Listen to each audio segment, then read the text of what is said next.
Imagine a week where, the traditional rule-following European golf tour is forced to play a shortened 54-hole event. Right. While the Rebels, supposedly 54-hole Saudi league, is the one playing standard 72-hole world-ranking golf. I mean, welcome to 2026. The golf world is just completely upside down. It's a really busying role reversal. Mm-hmm. The establishment is scrambling, the disruptors are laying down permanent roots, and, well, the actual mechanics of how players earn a living are shifting under our feet in real time. Yeah, so let's unpack this. Welcome to the deep dive, everybody. We are looking at an absolutely massive week in the global golf ecosystem. Massive. Specifically, we're talking about everything that went down between March 16th and March 22nd, 2026. And to figure out what's actually happening, we've pulled a bunch of sources for you. We've got data from Front Office Sports, the latest official world golf ranking leaderboards. Exactly. And, a giant stack of international tabloids, which are always fun. Always reliable, right? Right. So our mission here is to cut through the noise for you. Because to understand where this game is going and what it means for you as a fan, we have to look at what just happened in the boardroom first. Yeah, and then see how that bled out onto the greens. Exactly. So before we get to the swings, we really have to talk about the suits. Which makes perfect sense, because the business of golf is arguably the most fiercely contested tournament happening right now. Oh, totally. The stakes off the course are heavily dictating the reality on the course. It honestly feels like a chaotic corporate rom-com. Like it's the ultimate will they, won't they situation between the PGA Tour and Livy Golf. Very much so. Because if you look at the UK tabloids right now, they are just screaming that the Civil War is over. They're reporting that a mega merger is a done deal. Yeah, the rumors are flying. Right. They're claiming that Saudi Arabia's Public Investment Fund, the PIF, is taking an 11% stake in PGA Tour Enterprises for, get this, $1.3 billion. That's a number floating around. They're even saying the PIF is getting 2 board seats, including the chairman role. Well, those specific numbers have certainly been, out there in the ether, creating a lot of premature celebration. But is it real? Well, if we dig into the rigorous reporting from Front Office Sports, the reality is much more complicated. Right. The deal is absolutely not done. The finish line might just be an illusion at this point. So what is the actual holdup? Because if the PIF is sitting there holding a $1.3 billion check, why is everyone jumping the gun? The weeds are incredibly thick on this one. First, both sides are navigating massive antitrust concerns. Regulators are terrified of a global golf monopoly. Which makes sense. And second, perhaps more delicately, they're trying to prevent player mutinies on both sides of the aisle. Oh, the players must be furious. Well, you have PGA Tour loyalists who turn down tens of millions of dollars. They want to be financially compensated for that loyalty now. Right, they want their cut. Exactly. And conversely, you have Live E defectors who just want guaranteed access back into the major championships. Which is a whole other mess. Right. And keep in mind, the Strategic Sports Group, which is a consortium of massive U.S. sports owners, they've already injected $1.5 billion into PGA Tour enterprises. Okay, so the pie is already sliced. Exactly. Piecing the Saudi PIF into that existing capital structure without diluting the power of the American owners is proving exceptionally difficult. Even with that pressure to finalize a peace treaty before the end of the year, because they need to solidify the 2027 schedules, right? Yes, but the money is just too tangled up. Well, here's what I don't understand, though. While the PGA Tour is sweating over these really delicate negotiations, LEV Golf is making moves that look aggressively permanent. Oh, absolutely. Like their television contract with the CW expired, and they didn't just sit around waiting for a PGA Tour merger to save them. No, they went on the offensive. They went out and hired CAA, which is a massive traditional sports agency, and ironically, it's the exact same agency that represents the PGA Tour in a lot of capacities. The ironies are rich there. It's wild. They hired them to handle media rights and sponsorships, and then they drop a bomb, right? They announced their first ever tournament title sponsor. Yes, the HSBC LIV Golf Hong Kong event. Right, scheduled for March 6th through 8th, 2026. It's jarring, isn't it? It really is. Seeing a legacy institution like HSBC, a traditional banking giant, attach its name to the Rebel Tour, and at the historic Hong Kong Golf Club, no less. Yeah. If LIV is actively signing massive multi-year deals with legacy brands and hiring CAA, doesn't that prove they're preparing to operate independently forever? Why even negotiate with the PGA Tour at this point? Well, that is the textbook definition of corporate leverage. Okay. Yes, LIV is building an independent future, but this is a deeply strategic play by the Saudi PIF. By securing legacy sponsors like HSBC, they legitimize their product in the eyes of the broader financial market. Right, it's not just a vanity project anymore. Exactly. And furthermore, by maintaining their unique team format, they can argue to antitrust regulators that they're creating a genuinely different product. Ah, so they aren't just trying to buy out the PGA Tour. Right. All of this strengthens their overall valuation. It gives Yasser Al-Rumayyan and the PIF maximum leverage at the negotiating table with Jay Monahan. So they're essentially saying, hey, we'd like to make a deal, but we have the infrastructure to survive without you. Exactly. They don't need the tour to survive. Wow. And, that transition from a precarious startup to an undeniable institution was on full display this week. Oh, on the course, yes. Let's move from the boardroom to the golf course, because what Levy pulled off in South Africa wasn't just a tournament. It felt like a massive cultural phenomenon. You're talking about the Levy golf event at Steen City in Johannesburg. Yeah.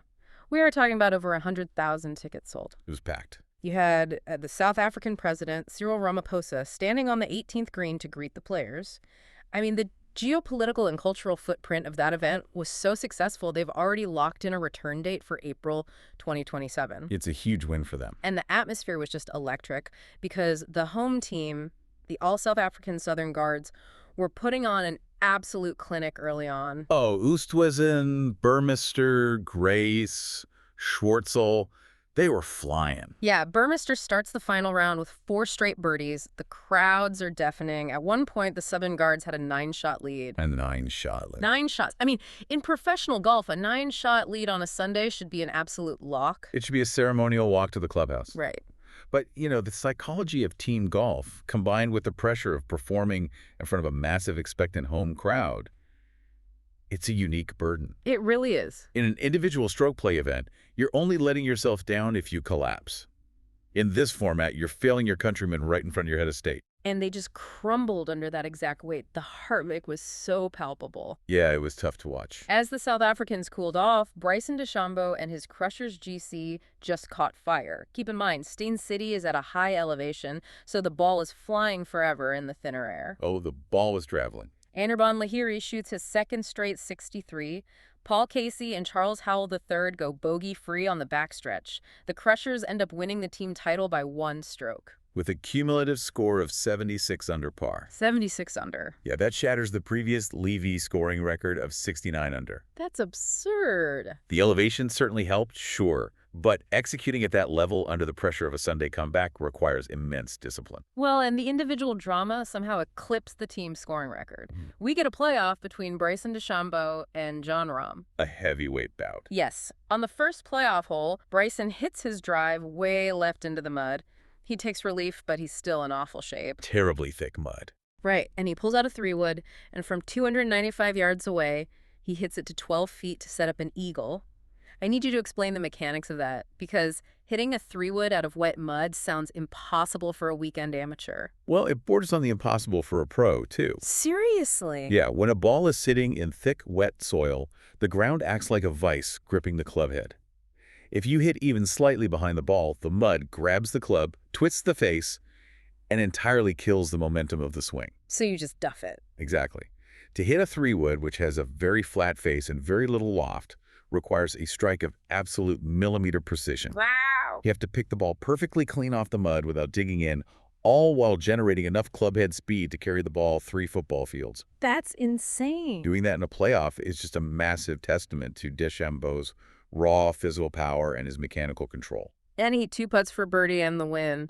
But looking at the other side of that coin, Jon Rahm is a killer. He is. He's a multi-major winner, yet he missed a 15-foot birdie putt to extend the playoff, and he is now 0 for 4 in Live E playoffs. Yeah, 0 for 4. I have to ask, is there a mental block happening here? When you've signed a reported $500 million guaranteed contract, does that blunt the absolute desperation required to grind out a playoff win? Honestly, that is the most hotly debated psychological question in the sport right now. I bet. Rahm is leading the season standings by over 100 points, so his physical game is undeniably sharp. He's playing great golf. But playoffs require a ruthless, almost feral gear. On the PGA Tour, a playoff win dictates whether you secure your tour card and, pay your mortgage for the next 2 years. Right, it's life or death. Exactly. When your financial future is already secured with massive upfront guarantees, finding that life or death edge for a single hole is incredibly difficult. Subconsciously, the survival instinct is just dialed down. That makes a lot of sense, but we actually haven't mentioned the most crucial detail about this tournament yet. Oh, right. The detail that proves why Levy is suddenly an existential threat to the old order. The shift to 72 holes. Yes. Levy Golf is playing 72 holes this season, and because of that, we have an official World Golf Rankings bombshell. A massive shift. According to the OWGR data from the week, Bryson DeChambeau earned 24.11 ranking points for his win in South Africa. That bumped him from 33rd to 24th in the world. Which is huge, because the inclusion of Levy events in the OWGR data distribution fundamentally changes the global math.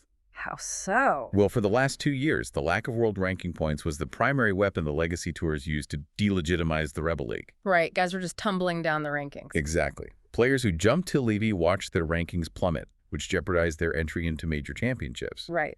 By abandoning the 54-hole model and triggering point eligibility with a 72-hole format, Levy has forced the ecosystem to formally recognize their competitive weight. It neutralizes the biggest risk for players considering jumping ship. So, from a dramatic 18th hole playoff in South Africa, we cross the globe to a dramatic 18th hole finish in Florida on the PGA Tour. The Valspar Championship. At the Copperhead course, let's talk about a guy fighting to erase his own mental demons. Matt Fitzpatrick. What a week for him. Unbelievable. Just 7 days prior, Fitzpatrick suffered a brutal heartbreak, losing the Players' Championship to Cameron Young on the 72nd hole. Which is devastating. You know those mental replays had to be stinging all week? But he shows up at Valspar, navigates the infamous snake pit closing stretch at Copperhead, and fires a final round 68 to finish at 11 under. Incredible poise. He beats David Lipsky by 1 stroke. He sank a clutch putt right on the 18th green while Lipsky missed his chance from the collection area. It's just a phenomenal display of emotional regulation. Yeah, how do you bounce back like that? To process the hangover of losing a flagship event like the Players, fly to Florida, tackle a demanding tree-lined track like Copperhead, and then execute under pressure a week later. Yeah. It requires elite mental conditioning. You have to literally forget the past. You have to actively flush the muscle memory of the previous week's failure. And the OWGR rewarded him handsomely. Fitzpatrick jumped from 15th to 6th in the world rankings. Massive jump. And, the final round was a battle of pure attrition. At one point, it was a 5-way tie for the lead. A real dogfight. And I want to focus on Brandt Snedeker's wild ride for a second. The guy is 45 years old. He hasn't won since 2018. Right. He's tied for the lead on Sunday. And on a crucial hole, he decides to hit driver off the deck from the fairway. Such a risky play. It's aggressive, it's chaotic, it's brilliant, until he collapses with a double bogey on the 12th hole. For the listener who doesn't understand why that shot choice is so insane, can you explain the mechanics of hitting a driver off the deck? Absolutely. So a driver is designed with a massive, hollow club head and a very high center of gravity. Okay. It's specifically engineered to strike a ball that is teed up 2 inches above the ground. Right, you're supposed to hit up on it. Exactly. When you attempt to hit it directly off the tight turf of a fairway, which we call off the deck, you are operating with zero margin for error. None at all. The sole of the club is so wide that it bounces off the grass. If you catch it a fraction of an inch too low, you hit the ground and top the ball maybe 20 yards. Embarrassing. And if you catch it a fraction too high, the ball stripes the bottom of the club face, resulting in this low, uncontrollable slice. So why would a tour pro even try it under Sunday pressure? Desperation, honestly. Snedeker knew his window for another PGA Tour victory is closing rapidly. He needed maximum distance to reach a par 5 and 2 shots, just to keep pace with the younger guys. It's a high-risk gamble. Exactly. It perfectly illustrates the suffocating pressure of the PGA Tour's meritocracy. And we saw it elsewhere on the leaderboard, too. Yeah, overnight leader Sungjae Im faded to a tie for 4th under that same pressure. And Brian Campbell actually had to withdraw mid-round with a neck injury from the physical toll. It's a grind. Well, here is where I have to push back a little on the common narrative we hear in the media. Critics have been shouting from the rooftops that the PGA Tour lacks drama because so many defected stars went to Live U. Right, you hear that a lot. But watching that 5-way tie for the lead shrink down to a duel between Fitzpatrick and Lipsky, Honestly, watching a 45-year-old risk his entire tournament on a driver off the deck felt as tense as any major championship. It really did. Does the PGA Tour actually need the Live stars to create compelling Sunday television? Well, that is the multi-billion-dollar question facing the sport right now. Right. What the Valspar proved is that the drama of golf isn't entirely dependent on the fame of the actors. It's heavily dependent on the stakes of the stage. Ah, I like that. The tension comes from watching humans try to execute impossible tasks under severe psychological duress. Yeah. Whether it's John Rahm in a playoff or David Lipsky trying to secure his first career win from the rough on the 18th hole, the physical manifestation of pressure is universally compelling. The PGA Tour's core product is its brutal meritocracy. You only eat what you kill.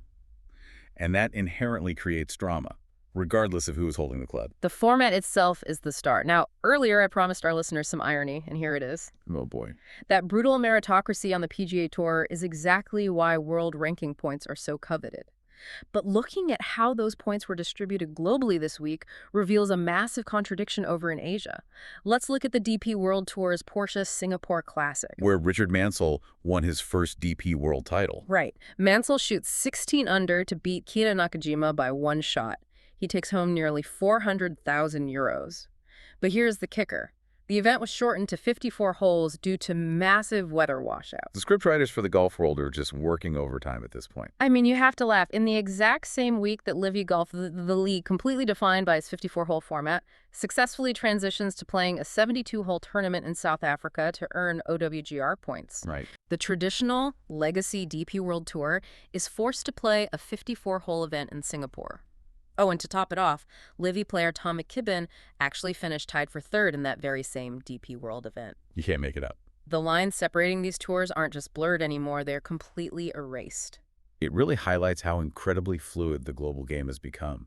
And if we look at the broader landscape from this week, you start to see the sheer depth of professional golf outside the United States. It's massive. You have an Englishman, Mansell, winning in Singapore. Over on the Asian tour, at the Nama Bank Vietnam Masters, a Malaysian player named Kavish Varadhan won at 15 under over Jazz Janwatananand. Wait, hold on. I'm looking at the numbers from the Hotel Planner Tour in India, which is part of the PGTI, or the Professional Golf Tour of India. Right. South African MJ Daffue shot 21 under to take the win, and the data shows he grabbed 320 ranking points for that victory. He did. How does a guy winning a regional tour in India grab 320 ranking points?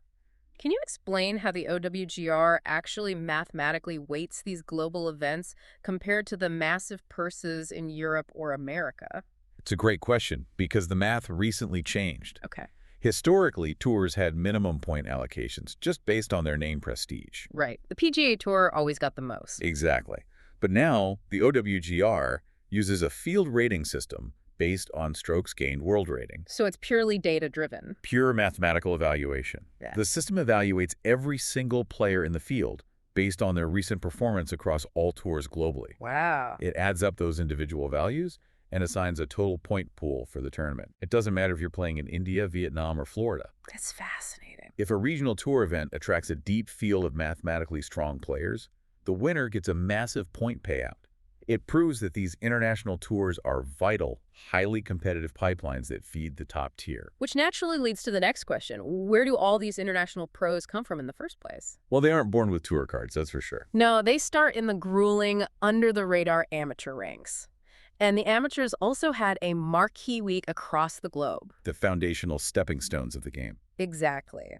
At the Junior Invitational at Sage Valley in the U.S., Miles Russell won the boys' division, and Asterisk Tally took the girls' division. Huge wins for them. Over in Europe, Iago Horna-Mateo took medalist honors at the Spanish International Men's Amateur. In England, the Sunningdale foursomes were won by Jamie McGooch and Ellie Lichtenhein. Great golf there, too. We even saw action on the BUCS Golf Tour, which, for those who don't know, is the British Universities and Colleges sports circuit, essentially the UK equivalent of NCAA college golf. Right. Charlie Robb and Romy Erskine took wins there. What's really fascinating about monitoring these amateur events is that you're analyzing the future of the sport in its rawest form. Yeah, no giant crowds. Exactly. These events don't have the 100,000 screaming fans or the 9-figure corporate sponsorships, but the competitive purity is incredibly high. Like at Sage Valley. Right. Sage Valley, for instance, is built to mimic the demanding conditions of Augusta National. These kids are being tested on tour-level greens. But I have to wonder, with the professional game currently throwing around literally billions of dollars and sovereign wealth funds buying stakes in tours, does that alter the psychological pressure on these sick, low, and 17-year-old amateurs? It has to. I mean, a kid like Miles Russell is out there grinding over the 5-foot putt, knowing there is quite literally generational wealth waiting for him in a few years if he hits it big. How does a teenager process that without completely melting down? It is an immense psychological weight, without a doubt. Yeah. But the reality of the amateur pathway, whether it's the BUCS circuit in the UK or elite junior events in America, is that it demands an almost monastic focus on raw skill development. So they try to block it out. They have to. Oh. Coaches at that level work tirelessly to insulate these young players from the noise of the professional business models. They train them to focus purely on ball-striking mechanics and emotional regulation. That makes sense. Yes, the money at the top is astronomical. But if an amateur starts focusing on the potential bank account rather than the exact turf interaction of their wedge shot, they will never survive the transition to the pros. Right, because you cannot buy your way out of a bad swing when the pressure is on. Exactly. The golf course always demands its toll, no matter how much money is in your wallet. Well said. So what does this all mean for us? Let's zoom out and look at this wild week as a whole. It was a lot. We've got 54 holes being played by the establishment in Singapore, 72 holes moving the OWGR needle for the Rebels in South Africa, a battle of pure attrition at the Valspar in Florida, and teenagers fighting for trophies at Sage Valley. It's a lot to process. The game of golf has never been wider, richer, or more mechanically complicated. It's just a fascinating time to be observing the sport, really, because the foundational rules of how the business operates are being rewritten right in front of us. And that leaves you, the listener, with something to ponder. We keep waiting for a boardroom merger to unify the game, right? We're waiting for everything to fit back into a neat, predictable box. Which might never happen. Exactly. Looking at the incredible global ratings, the passionate fans in South Africa, and the unadulterated drama in Florida, I mean, maybe the game doesn't need to be unified. Maybe not. Maybe golf's new normal is exactly what we just witnessed, a fractured, chaotic, but incredibly entertaining global chessboard. I think you're absolutely right. Which leads to a wild thought. If this fractured global model is the permanent new normal, how long until the 4 major championships have to completely rewrite their own historic qualification rules just to ensure they actually have the best players in the world in their fields? Oh, that is the ultimate domino waiting to fall. The majors cannot ignore the math forever. Something to keep a very close eye on. If you enjoyed this podcast and want more content about golf, technology, tournaments, mental performance, and everything that matters in the game, please subscribe to our channel. It helps us reach more people and continue producing high-quality podcasts like this.